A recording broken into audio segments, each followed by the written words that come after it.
Bonjour à tous, aujourd'hui on entre dans un endroit très particulier du cercle trigonométrique, le premier cadran. C'est ici que tout commence, entre 0 et 90 degrés. Tous les points sont comme alignés avec la lumière. Le cosinus est positif, le sinus aussi et la tangente aussi. Dans ce cadran, on découvre des angles qui reviennent tout le temps. On les appelle les angles remarquables.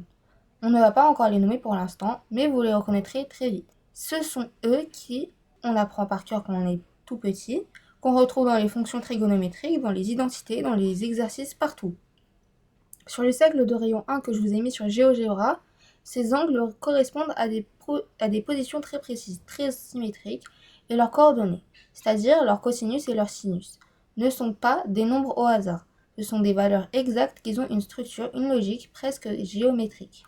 Le premier cadran est un peu comme un laboratoire de base.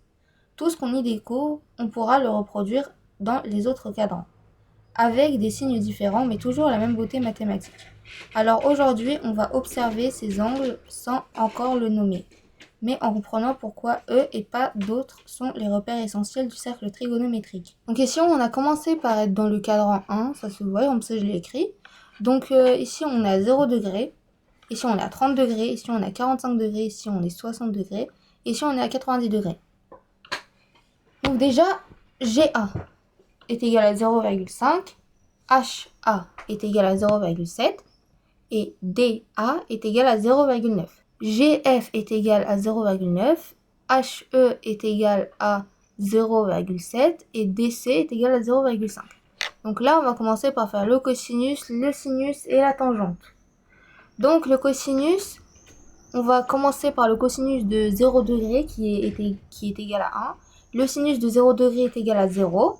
Après, on va faire le cosinus, le sinus et la tangente, bien entendu, de 30 degrés. Donc le cosinus de 30 degrés est égal à racine carrée de 3 sur 2. Donc c'est environ égal à 0,8. Après, le sinus est égal à 0,5. La tangente, c'est égal à environ 0,5 aussi. Après, donc le 45 degrés, c'est cosinus 45 degrés est égal à environ 0,7. Le sinus aussi, c'est sinus de 45 degrés est égal à environ 0,7. Et la tangente de 45 degrés est égale à 1. Après, le cosinus de 60 degrés est égal à 0,5. Le sinus de 60 degrés est égal à racine carrée de 3 sur 2. Et c'est égal à environ 0,8. Après, la tangente, c'est environ égal à 1,73. Donc après, on va commencer par faire le cosinus de 90 degrés, donc ici. Donc c'est égal à 0, et le sinus de 90 degrés, c'est égal à 1. Ici, on a le centre. Ici, c'est le rayon. Et ici, donc on part de là jusque là, c'est le diamètre. Donc on a pris, bien entendu, un cercle de rayon 1, et on va dans le sens positif, comme ça. On va pas dans le sens négatif. En fait, on va dans le sens anti-horaire d'une montre. Alors qu'une montre, elle va comme ça, et nous, on va comme ça. Voilà, donc voilà, j'ai fini ma vidéo. J'espère qu'elle t'aura plu. N'hésite pas à mettre un petit like et, oh non, au contraire, lâche ton plus gros pouce bleu.